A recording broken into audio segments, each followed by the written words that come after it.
திமுக ஆட்சியால் விஜய் மிகவும் தீங்குற்றுள்ளதாக கூறியுள்ள அதிமுக முன்னாள் அமைச்சர் ராஜேந்திர பாலாஜி, திமுகவை எதிர்க்கும் அனைத்து கட்சியினரும் அதிமுக கூட்டணிக்கு வரலாம் என தெரிவித்துள்ளார். திமுக ஆட்சியால் நம்முடைய டிவிகேனுடைய தலைவர் விஜய் அவர்கள் மிகவும் பாதிக்கப்பட்டுள்ளார்.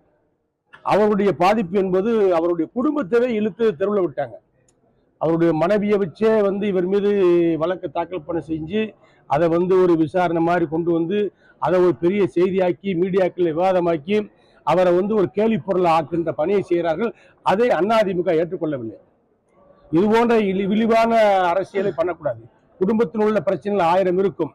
விஜய் அவர்கள் அரசியலுக்கு விளையாடி சொன்னால் அவருடைய அரசியல் ரீதியாக அவரை மோத வேண்டும், எதிர்க்க வேண்டும். அதை விட்டு அவருடைய குடும்பத்தை எல்லாம் பேசுவதை அதிமுக ஏற்றுக்கொள்ளவில்லை, மக்களும் ஏற்றுக்கொள்ளவில்லை. ஆகவே அவரை போன்றவர்கள் அவருக்கு நெருக்கமாக உள்ள ஊழியர்கள் இருக்கக்கூடிய எங்களிடத்தில் பேசுகின்ற பொழுது, இந்த தேர்தல் என்பது திமுக எதிர்த்து நடக்கின்ற தேர்தல், நாமெல்லாம் ஒன்றாக இருக்க வேண்டும் என்று எல்லோரும் பேசுகிறார்கள்.